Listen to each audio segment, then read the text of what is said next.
All right, NBA fans, how are we? How is everybody out there? Are we enjoying this past week's action around the association? It's been a tremendous amount of fun to watch, and I'm here to talk about it. I've got a few topics that I want to get to today, but in the chat, if you guys want to bring up anything specifically, just let me know, and we will get to that in due time. I'm going to open today's show with a mea culpa. So last week I did my all-star ballots and put it out, and people in the chat and on Twitter basically chimed in with their 2 cents and what they would change and whatnot. But I got a text from a friend of mine who works for one of the clubs. He's an international scout. I met him years ago at Summer League, and he flat out told me I was wrong about not including Rudy Gobert, and then proceeded to send me a lengthy text as to why I was wrong. And so I went into the stats and I watched more footage. And you know what? I'm gonna take an L on that and say he was probably right. I think I got so caught up in trying to get Mike Conley. Once again, like I have any say in the matter, but to get Mike Conley an all-star nod, never had one. You know, he's been in the West and it's been a murderer's row of guards, especially point guards. And when you stack him up against everybody else that has been there, it's kind of tough to make the case year in, year out, especially on those grit and grind teams, which is like, all right, well, we're going to take Marc Gasol before we take you. So anyway, after reading through his text and then going back and really looking at what Gobert means to the Utah Jazz, I kind of had to agree that I made a mistake, that I screwed up. Defensively, they're beyond a handful to deal with because nobody wants to go into the paint. Therefore, everybody else can stay on their defensive assignments and just shut down three-point shooting, which they're rightly, since the league has shifted to 3 and key. That's where the bulk of teams and players now try and get their shots. And if you go and look at the shot charts of, your truly elite players, by and large, they have certain hot zones and they're all above 3 or within 4 feet of the rim. And the Jazz are incredibly effective at taking away those 2 things. And that has to be in large part thanks to Rudy Gobert, and it really fuels them. Their point differential is because A, they're shooting incredibly well from 3, but B, their defense is so stout. And so given that, if there's got to be 2 Jazz taken, Conley's probably going to get snubbed again, and I would officially amend my ballot to include Gobert over Conley. I tried, Mike. I really tried. But you should see the size of this text that I got, basically saying you're wrong and here's all the reasons that you are wrong. And then I went on Basketball Reference and Cleaning the Glass and a few other sites, NBA, their stats functionality. And you can't get the whole picture just from reading stats. That doesn't tell you everything about the game. It helps flesh out your understanding and sometimes can illuminate things that you may be missing. But it also can give credence to what you're watching with your eyes. You're like, yeah, they are, doing these things, and here are the numbers to back it up. So I was wrong. And, there are other ones where, hey, if you want to sell me on Chris Paul over Devin Booker, sure. I just think that the bulk of votes are going to go Devin Booker's way anyway. And that's neither here nor there. That's not why I'm not opening today's show to relitigate everything that I said last week. But the Gobert one was, I felt worth revisiting.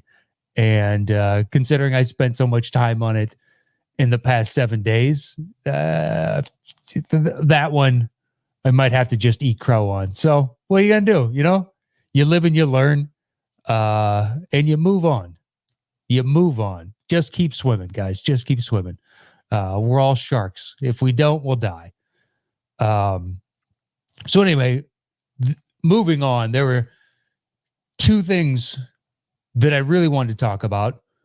The first of which being the red hot Portland Trailblazers.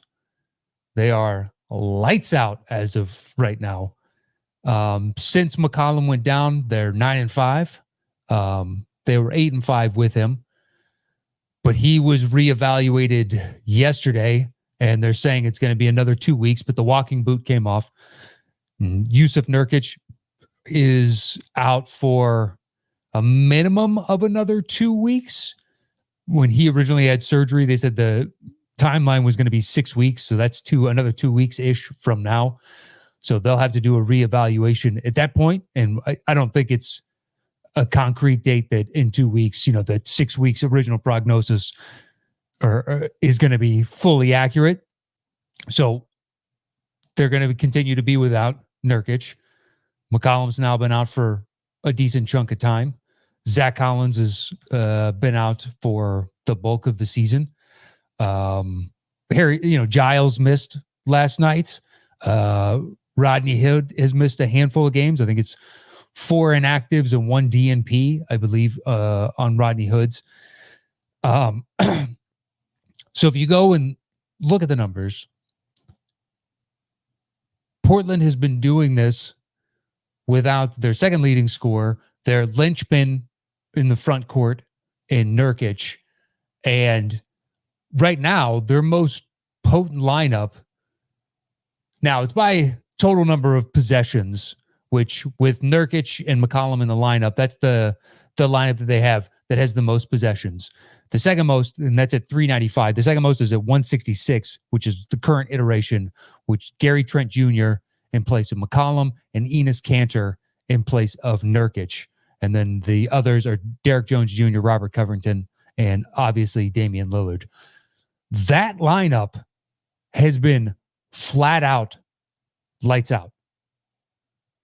Right now, their point differential is bananas. That lineup is plus 34 points. So when that lineup is out there, they're scoring 34 more points than their opponents. Just flat out crazy. Their effective field goal percentage jumps to 61%. And I believe, as a team for the season, it's hovering somewhere around like 53 or 54%. They're turning the ball over less. Their offensive rebounding has gone up. Their free throw rate somehow has gone up. You would think with McCollum in the lineup that lineup would end up generating more free throws overall. But this one with Lillard, Trent, with Trent and Kanter in the lineup has been generating more free throws. I think the craziest thing is once you put Kanter in there, their defense has not suffered. And to some degree, it's either roughly the same when you look at the stats, or it's marginally better.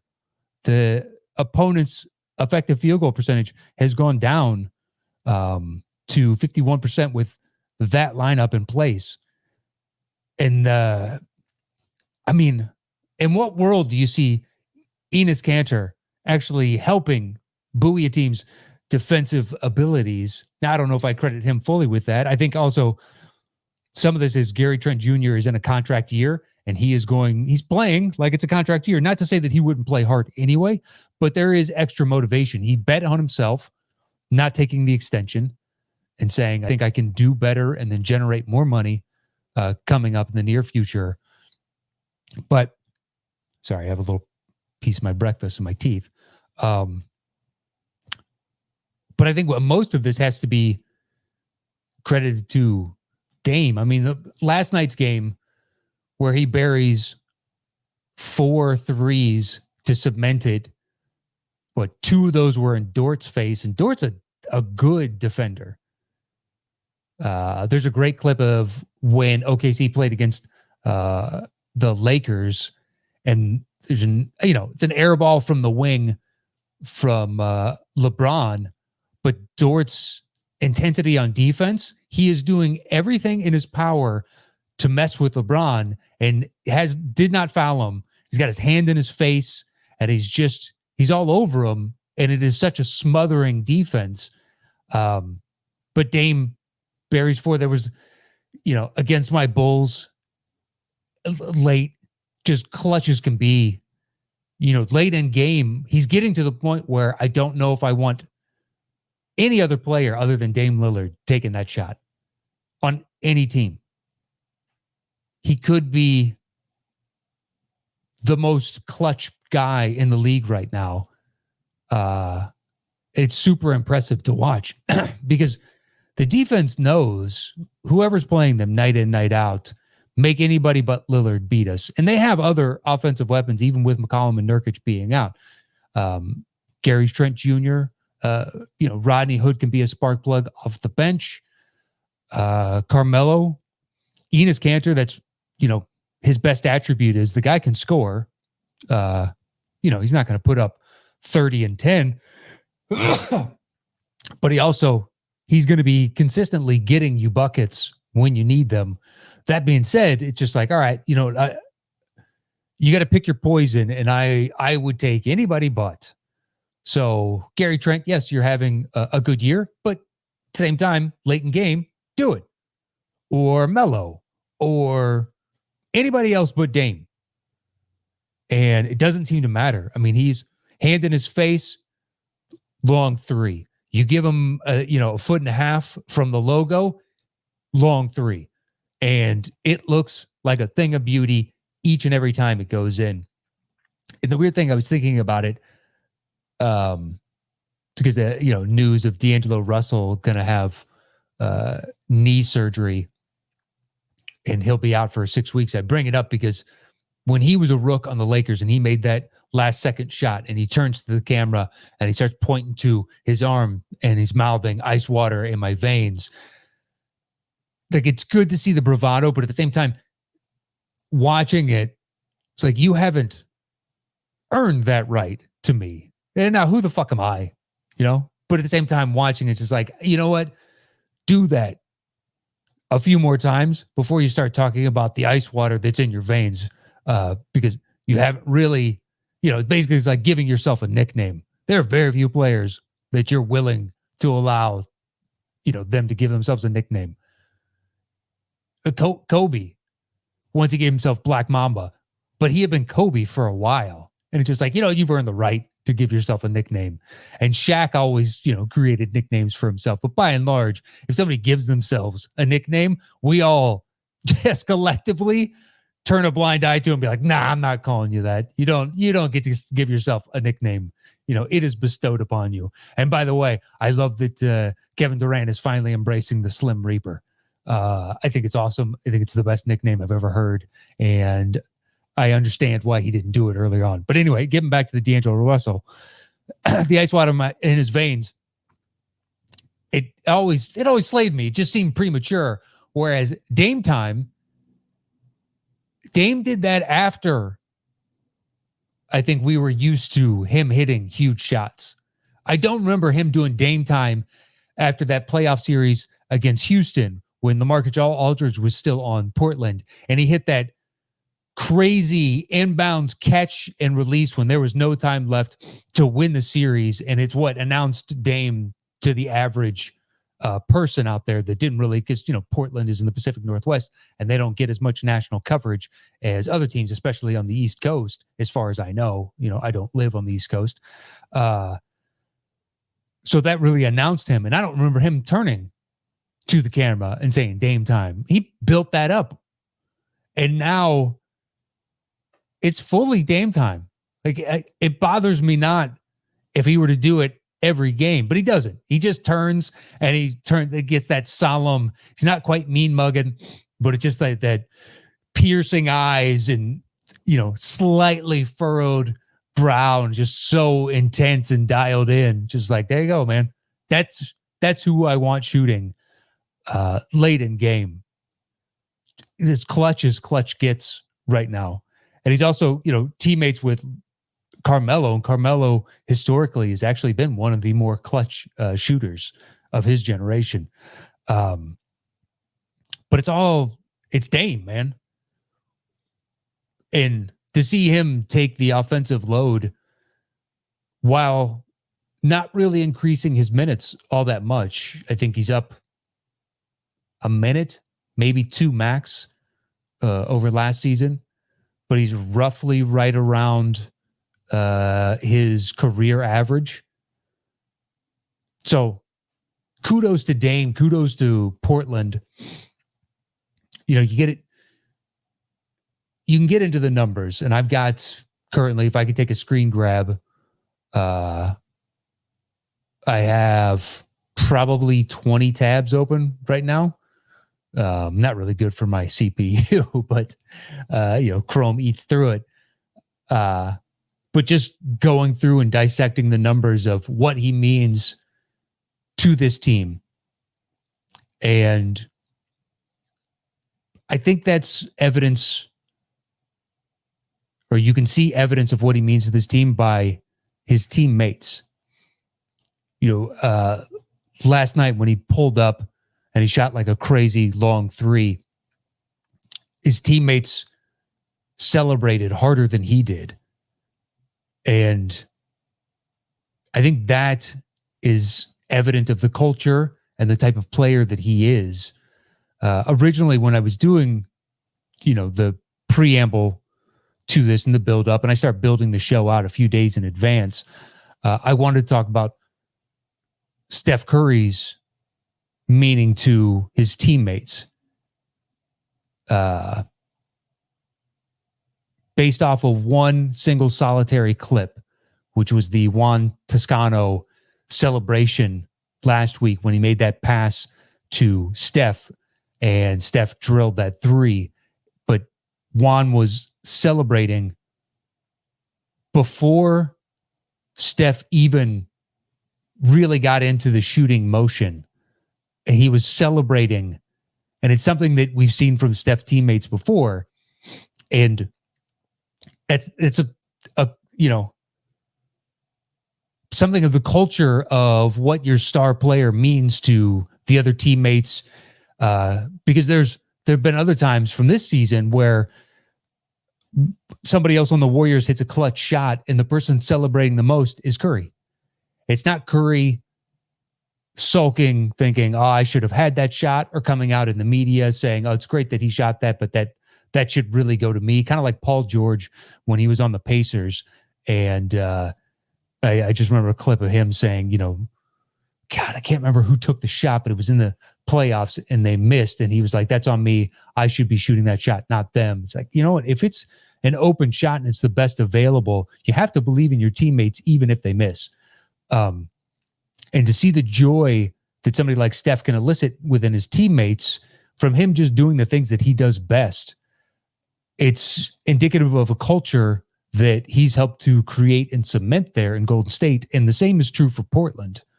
Every story that you read about the tone that Dame sets from the top down and all the guys coming in saying, it's great to be around somebody that puts in just as many, if not more hours than you, and feels as though ultimately he is responsible for the team's wins, but primarily the losses. It's like, if you're going to blame anybody, blame me. And it helps shield them from mistakes. If he's willing to take the brunt of the criticism, now whether or not that actually happens from the media and fans, that's a different discussion. Because, sometimes when your star player is willing to say and do that, then it engenders basically more goodwill from the fan base and the media when they falter. Just like, well, he's willing to take the blame, so we're not going to blame you as much. It happens. But so that top-down type of mentality really, right now it's 17-10. Currently sitting at, I'll pull up the standings really quick. Currently sitting at fourth position. They're 8-2 in their last 10. And like I said earlier, they're 9-5 without McCollum. And that should be, they were 8-5 with McCollum. This should have been the stretch where, hey, we just need you to go 6-4. Just stay slightly above 500. Although in the West, that would keep you in the playoff picture. Right now, Golden State is sitting at 8th at 15-3, and then 9th is Memphis at 11-12. So if you can just stay above 500, you will stay in the playoffs. And they're winning at 80% clip in their last 10 games, but 9-5 overall. They stumbled a little bit earlier on without McCollum, but they've kind of, found their stride as of right now. Now, if you look over the past 10 games, who exactly their opponents have been, it's not like it's been a murderer's row. Now, you play the teams that are ahead of you. It's just like the Lakers coming up. I believe their schedule without Anthony Davis is not the worst thing in the world. So, the narrative for LeBron coming out of this is really will kind of cement whether or not he's going to win the MVP. If they falter without AD, then it might take a little shine off of his MVP candidacy. Although right now it seems like odds are he's going to win unless something dramatic happens. But if they drop down to, say, currently sitting in second, if the Lakers drop down to like fourth or fifth by the end of the season, I think that really, kills his MVP chances. But anyway, so Portland, without McCollum, this should be the time when they're willing to settle for 5-5. Ideally, they want to go 6-4, but they're playing so strong. Now, they've beaten in that span. They've beaten Philly twice. That's something to put, that's a feather in your cap. There's nothing wrong with that. But in this, run as of late, they've had, so they beat my Bulls by 1 and then got flat out crushed by Milwaukee. They lost by 28, just not even close. That was a drubbing. Then beat the Bullets. Beat Philly by 16. That's a solid win. Lost the Knicks by 11, but they had just previously, beaten the Knicks a few games before. So it's a wash. Then they beat Orlando, Philly, Cleveland, Dallas. That's a solid win. And OKC is scrappy. So let's, it is not as though they went through Utah, Clippers, Lakers, did beat Philly, but, Brooklyn, or had they beaten Milwaukee, potentially. But I still think it's, you play the games that are in front of you, and to do it at such a depleted roster, still impressive. Let's get over to the chat. There's been some people. So Clay Wilson asked, thoughts on the Blazers bench looking like a Rising Stars team? They've gotten some good play out of the bench. But I also think that because that you have Dame and the starters to rely on right now, and they've been so solid that it gives confidence to the second unit of there's less fear of you screwing up. So go out there and just play. And, you got Rodney Hood coming off. He should be their Jordan Clarkson, their spark plug off the bench.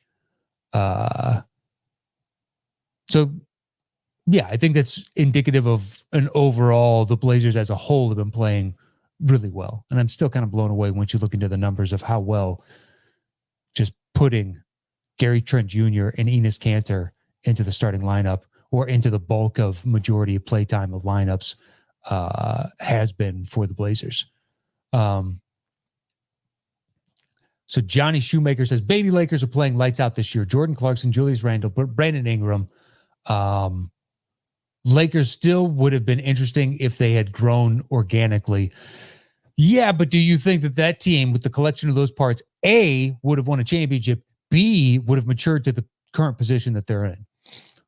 Clarkson, had he stayed in the situation of coming off the bench, yes. But I don't know if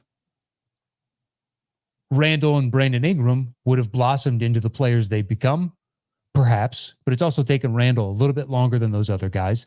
And you could, if you wanted to, include in that discussion D'Angelo Russell and Lonzo Ball, perhaps. Although I'm not a big D'Angelo Russell guy, and I think I like Lonzo, but he's flawed. What he does well. It's just what he doesn't do, unfortunately, for a guy that was a top tier pick, I believe 2 overall, 2 or 3. It's a weird draft. Not really paying the dividends. Still has issues, and his brother looks like a better player already. But I don't know if those baby Lakers, after Randall went off and Clarkson, then the discussion became, well, look at the Lakers, all these cast-offs, but you got a championship, and you also have LeBron, but more importantly, for the long-term future, you have AD. Now, AD is, has health risks and is going to sit out some time, and that's part and parcel with AD. You look at his history and his track record, it's tough for him to stay fully healthy for an 82-game season, and now on a 72-game season, sitting for any period of time is more detrimental this year because of the reduced overall games. So if they falter in this, it will have an impact on them, especially now that the West has kind of stabilized a little bit, unlike the East, where it's really a top 2-3 teams. And then after that, it's mediocre to bad. The Pacers, I believe the Celtics are 1 game over 500 at 14-13 or something along those lines, 15-13. I don't know, I can pull it up. And I know the Pacers are right at 500. Yeah, so Boston is 14-13. The Pacers are 14-14. 6th place in the East right now is 14-15 in the New York Knicks. Whereas in the West, Jazz are obviously number 1.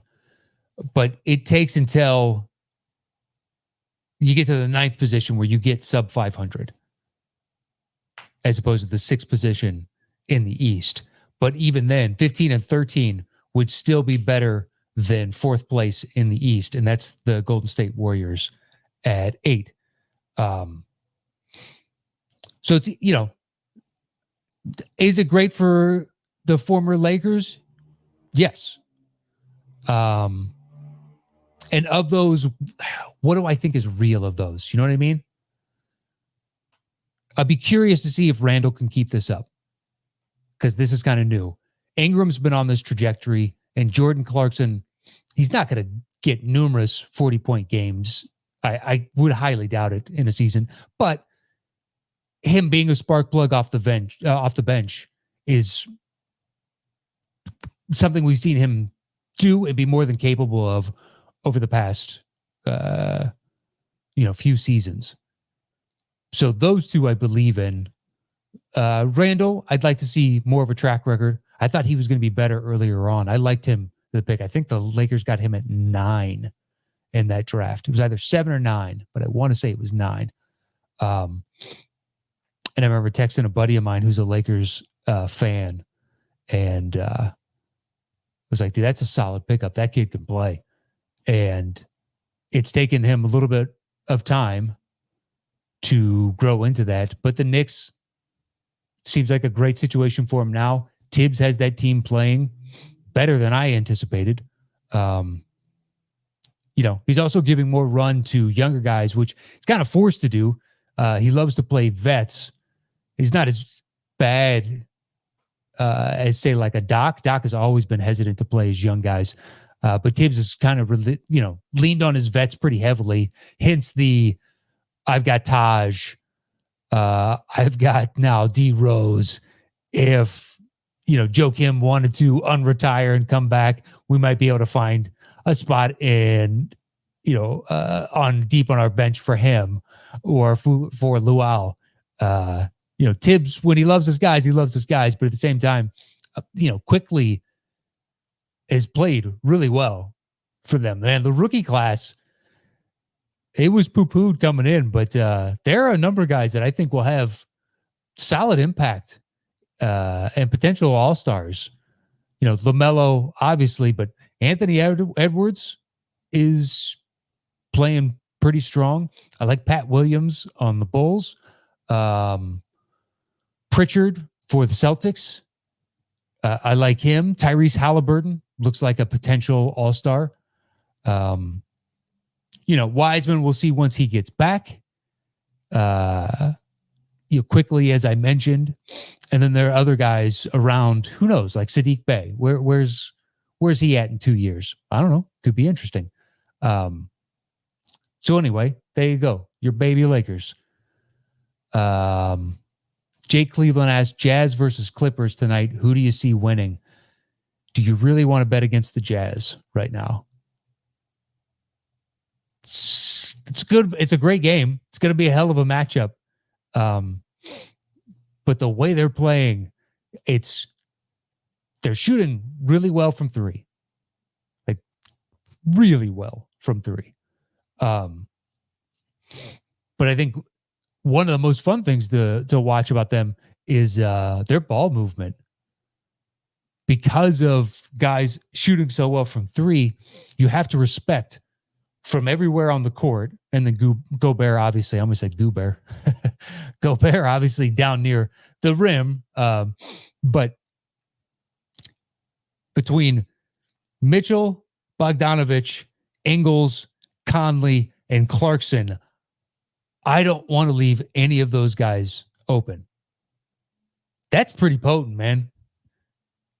And the Clippers are quietly, and by say quietly, they're in third, but quietly having a really good season. Kawhi looks pretty damn stellar. He's going to have to take his rest here and there.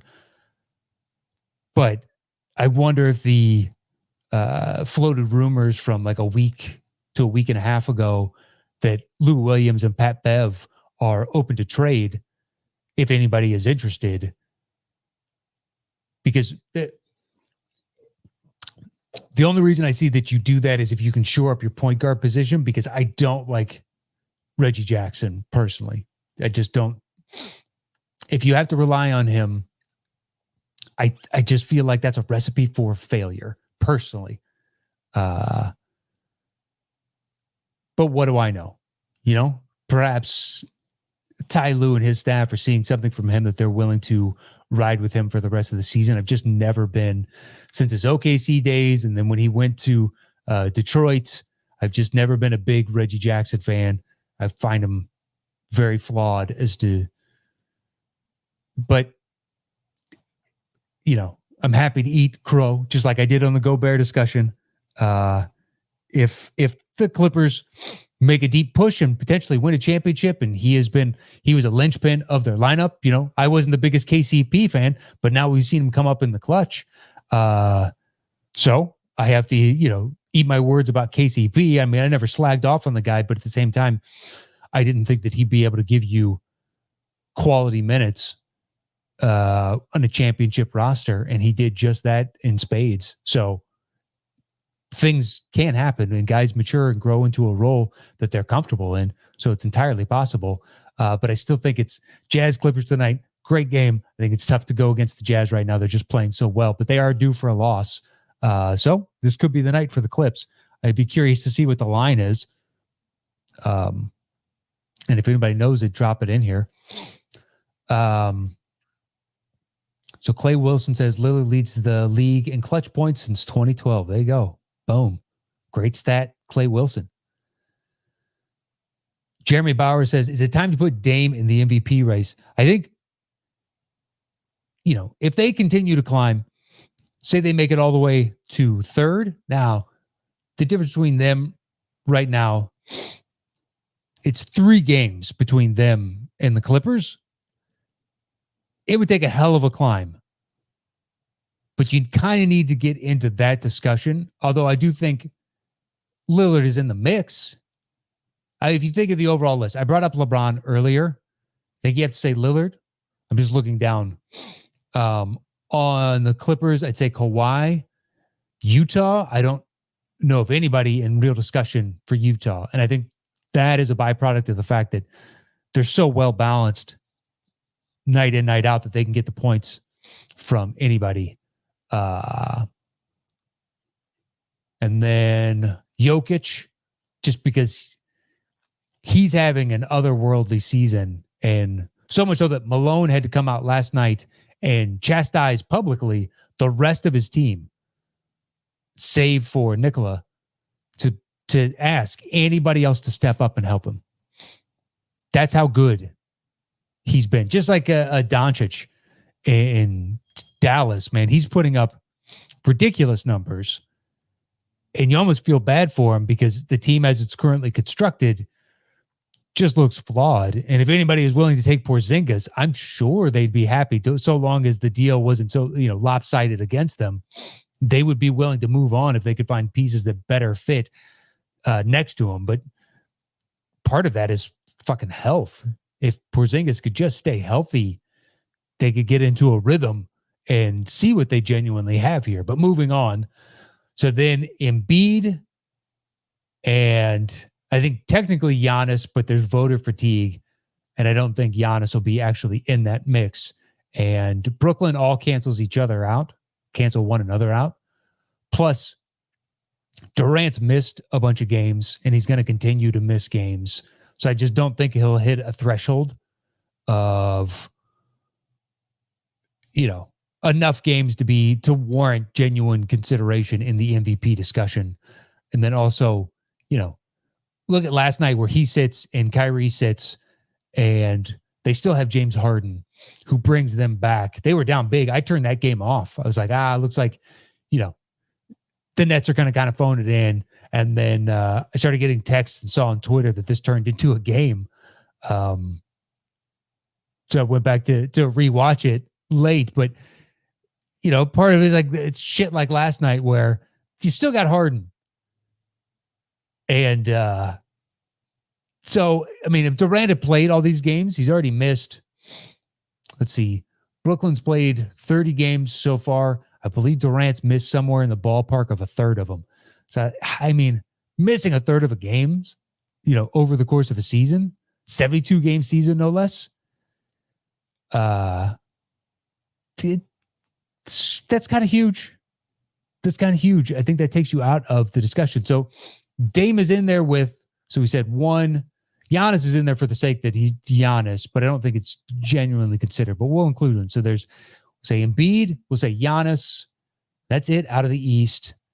And then LeBron, there's 3. Kawhi, 4. Dame, 5.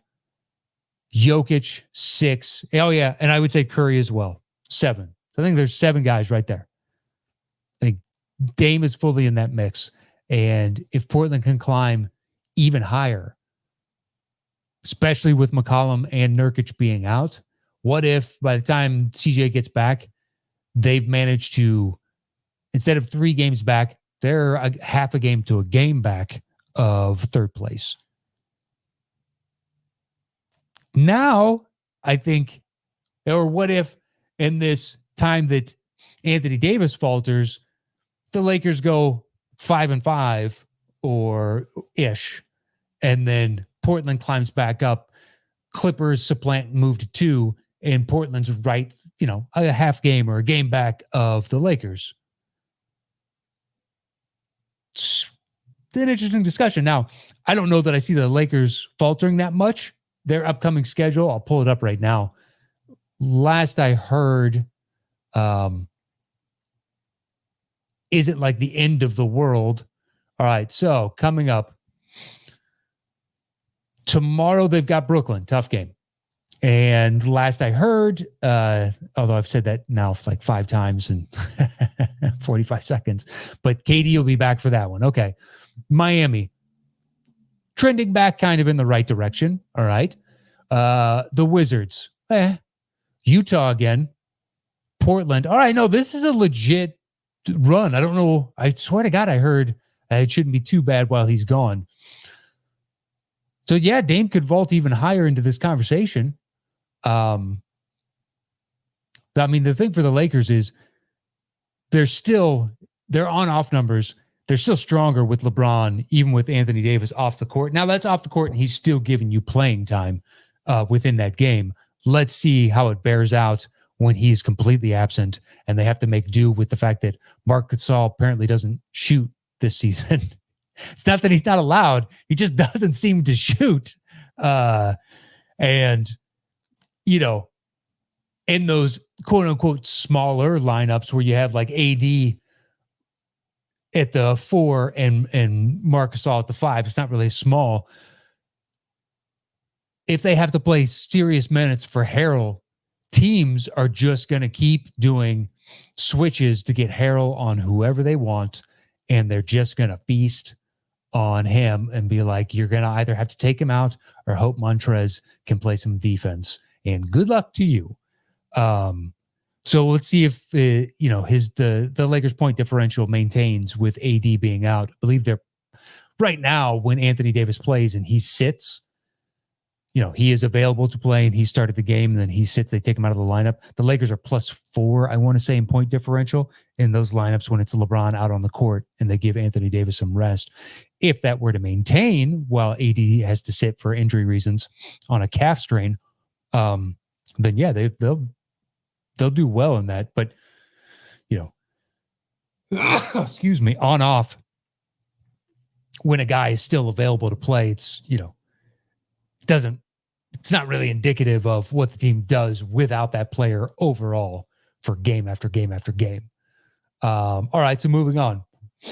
Chris Miner asked, do you think DeRozan has a chance to be an all-star? Also still shocked how well my Spurs are doing right now. I think we're all a little shocked at how well your Spurs are doing. Go look at their point differential, and,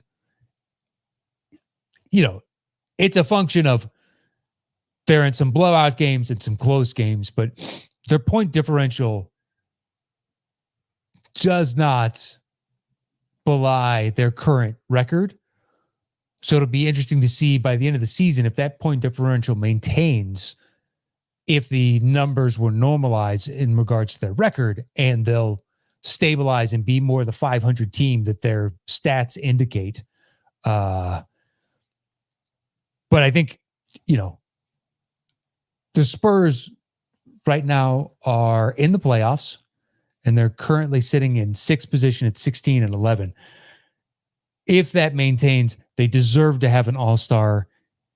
It's either him or you can make a case for Dejounte Murray.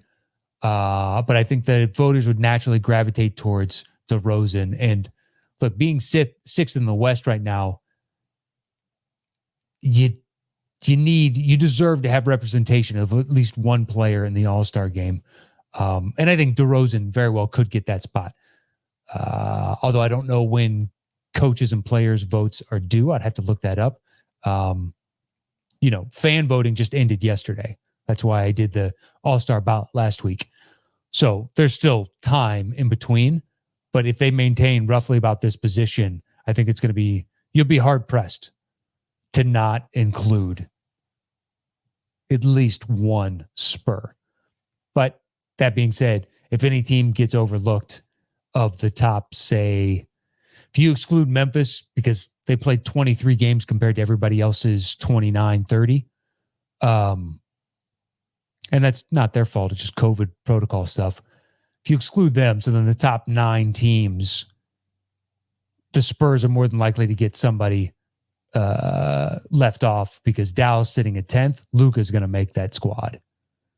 And then, Golden State will get Curry. Denver will get Jokic. Phoenix will probably get one representative. Portland will get Dame.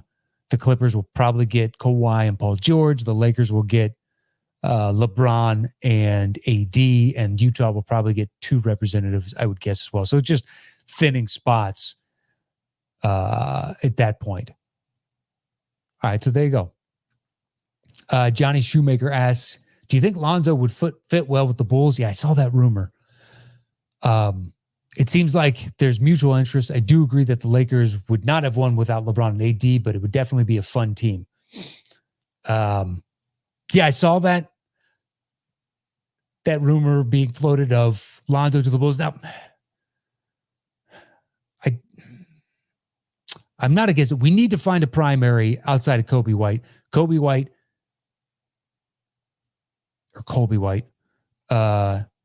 is not a traditional point guard. He's a hybridized 1-2. And I'd be curious to see, because then if you bring in, say, a point guard and shift him over to the 2, right? And then you got Levine out there, you have then 3 guys that kind of want the ball in their hands. Although Lonzo not needing to shoot is not a bad thing necessarily for this team.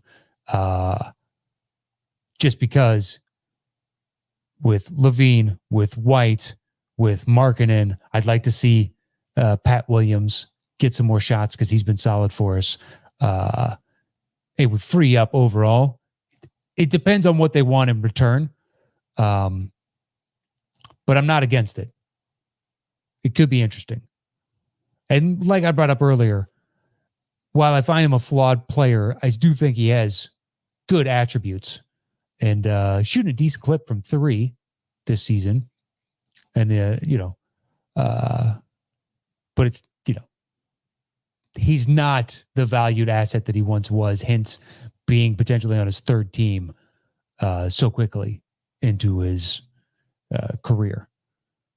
Although I'd be interested to see if he wants to make the transition from New Orleans to Chicago, because part of it is players wanting to buy into a situation that they're in. But yeah, I think New Orleans has mentally moved on.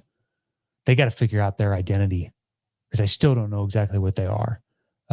Brandon Ingram and Zion have been playing well, and Zion's slowly playing back into, Zion-ish. He doesn't look near as explosive when you watch him.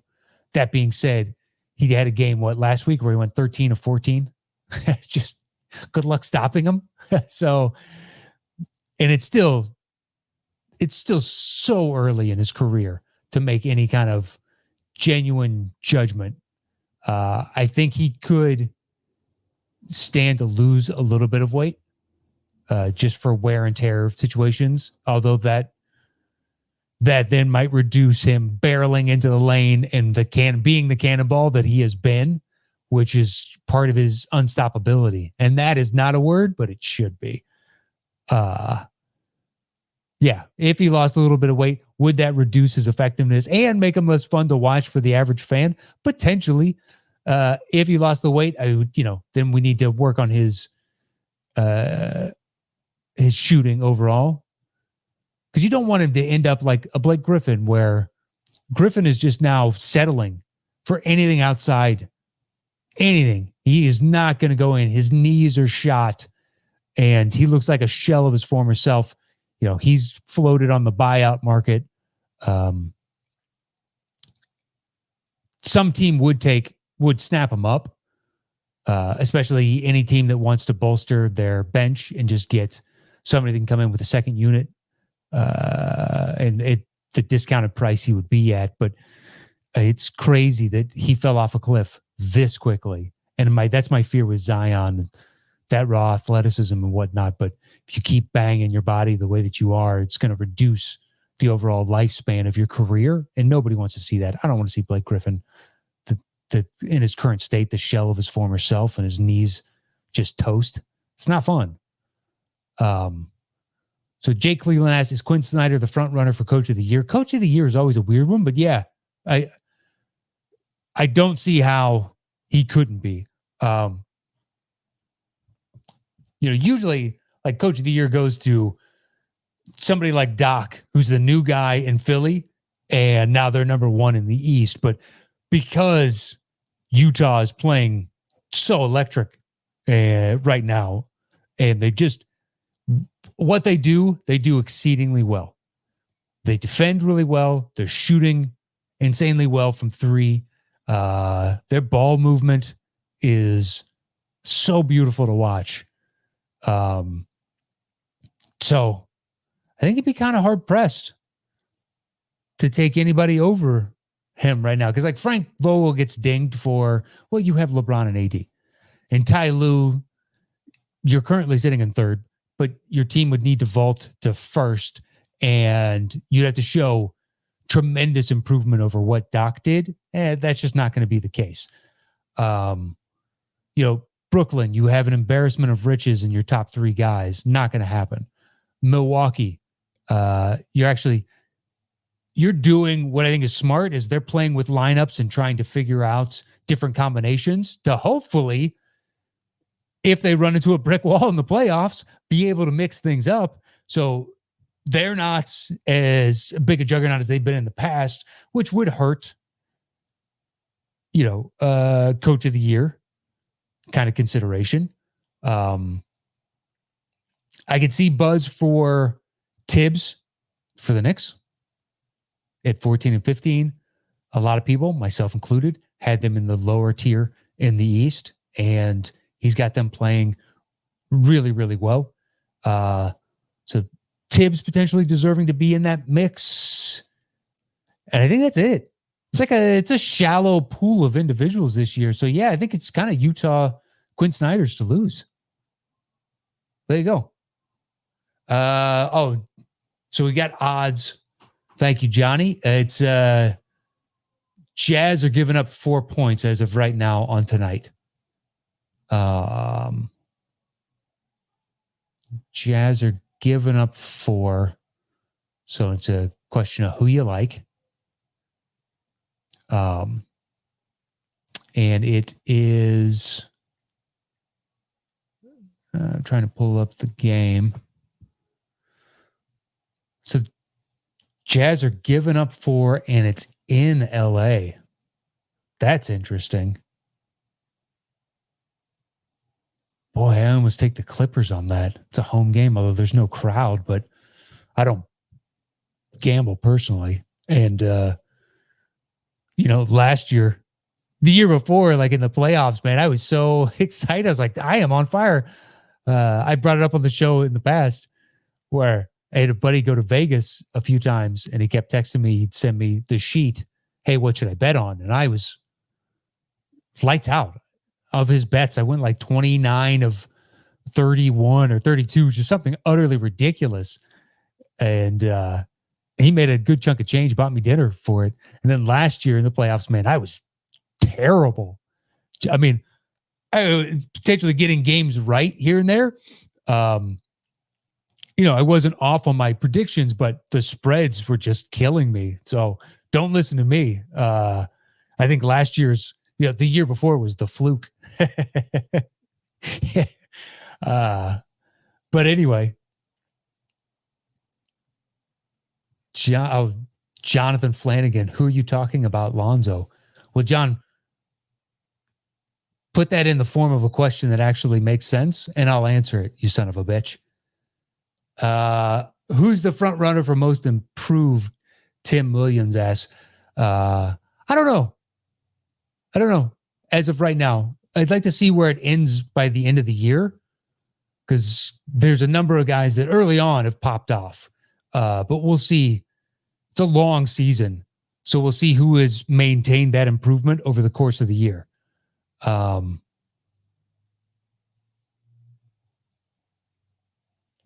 I don't know. John Flanagan, former guest of the show, and might be picking fights with me here in the chat, you son of a bitch. Does he want to be a future guest? Is this how he thinks he gets on? Is he antagonize me? Guess what? It'll probably fucking work, man. It'll probably work. What about Ty Lue? I'm assuming you mean by coach of the year. Are you saying Ty Lue has made a dramatic improvement over what Doc Rivers did? If you exclude them flaming out in the playoffs, because we're talking about regular season only, I don't see how Ty Lue has made such a huge, tremendous difference that it would warrant coach of the year, winning coach of the year right now. I think Jake brings up a good point of Quinn Snyder, probably the front runner. And I agree with that right now. I don't know that there's many people in contention. Usually coach of the year, there's like 4 to 6 candidates. You can make a case for all of them. And this year, I don't think so much. It's a lot of, what I said before. Ty Lue, it's not like it's a dramatic improvement. I think the playoffs are where we'll make that assessment. Frank Vogel, you won the championship last year. You have AD and LeBron, like in the East. Is Doc Rivers, you can make a case that Doc Rivers should be in that discussion, but he's also won it. And I think that voters might want to reward someone that hasn't, and I don't believe Quinn Snyder has. Perhaps once, but I don't think so. I'll look that up real quick. So talk amongst yourselves as I type this out. Has Quinn Snyder... No. He did for a G League team, formerly a D League team, but no, not in the pros.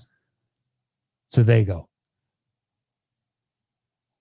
Okay, so John is saying Ty Lue's made an improvement. You can see it in their play, but not sure it's, sure, maybe not the most dramatic. I think it's either a new coach that has made a huge improvement over what the team was last year, a la Tibbs, or it's somebody that's taken their team and they've made a leap. And right now the Jazz have made a leap to where